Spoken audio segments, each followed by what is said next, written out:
ನಮಸ್ಕಾರ, ಬಸವ ಟೈಮ್ಸ್ಗೆ ಸ್ವಾಗತ. ಬಾಗಲಕೋಟೆ ಜಿಲ್ಲೆಯ ತೇರದಾಳದ ದೇವರಾಜನಗರದ ನಿವಾಸಿಗಳಿಗೆ ಮಾಜಿ ಮುಖ್ಯಮಂತ್ರಿ ಡಿ ದೇವರಾಜ ಅರಸು ನೀಡಿದ್ದ 50 ಎಕರೆ ಜಾಗಕ್ಕೆ ಈ ಆಸ್ತಿ ಪತ್ರಗಳನ್ನು ನೀಡುವಂತೆ ಆಗ್ರಹಿಸಿ ದೇವರಾಜನಗರದ ಹಿತರಕ್ಷಣಾ ಸಮಿತಿಯವರು ಧರಣಿ ಸತ್ಯಾಗ್ರಹವನ್ನು ನಡೆಸಿದರು.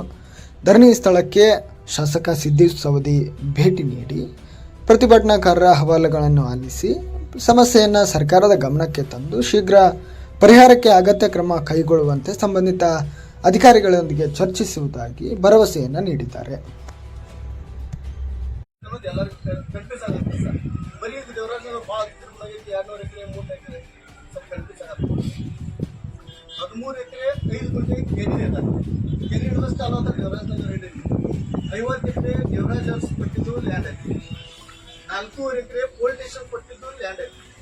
ಬಂಜಾರ ಸಮಾಜಕ್ಕೆ 4 ಎಕರೆ ಕೊಟ್ಟಿದ್ದು ಐತಿ. ಜೀವಿ ಮಂಡಳಿಗೆ 30 ಎಕರೆ ಕೊಟ್ಟಿದ್ದು ಲ್ಯಾಂಡ್ ಐತಿ. ಉತ್ತಾರಗಳು ಇರೋದ್ರಿ, ರೆವಿನ್ಯೂ ಉತ್ತಾರಗಳು ಸರ್ಕಾರಿ ಕೊಟ್ಟಿದ್ರಿ. ದೇವದಾಸಿ ಪಾರ್ಟಿಗೆ ಸಪ್ರೇಟ್ ಅಂತ ಉತ್ತಾರಗಳು ಕೊಟ್ಟಿದ್ರಿ. ಸೌದಿ ಸಾಹೇಬ್ ನೀವು ಇದ್ದಾಗ ನೀವು ಕಟ್ಟಿದ್ದು ಅದಕ್ಕೊಂದು ಸಪ್ರೇಟ್ ಆದಂತ ಅದು ಕೊಟ್ಟಿದ್ರಿ. ಅದಕ್ಕಂತ ಉತ್ತಾರ ಐತ್ರಿ. ಆದ ನಂತರ ಪ್ರವೀಣ್ ನಾಡಗೌಡ ಫಾದರ್ ಅವ್ರು ಕೊಟ್ಟಿರೋದು ದಾನ ಪತ್ರದಾಗ ಈ ಧಾರವಾಡ ಹಾಸ್ಪಿಟಲ್ ಎದುರುಗಡೆ ಅವ್ರದ್ದು ಐತಿ. ಧಾರವಾಡ ಹಾಸ್ಪಿಟಲ್ ಅವ್ರು ಹಿಡ್ಕೊಂಡು ಆಸಂಗರ ಮನೆಯವರಿಗೆ ಮಲ್ಲಪ್ಪ ಯಾದವ್ ಅವರದ್ದು ಮೂಲತಃ ಆಸ್ತಿ ಇಟ್ಟಿದ ಅದನ್ನ ಕೊಟ್ಟಾರೆ. ಇಲ್ಲಿರೋದು ಧಾರವಾಡ ಕಡೆ ಅಂತ ತೋರ್ಸತಿ ಇಲ್ಲಿ ಇದಾರಿ.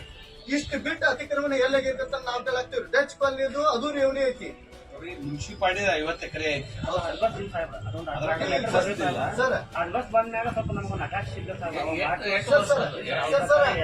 ಅದಬಸ್ತ್ ಆಗ್ಬೇಕಾದ್ರಿ ಸರ್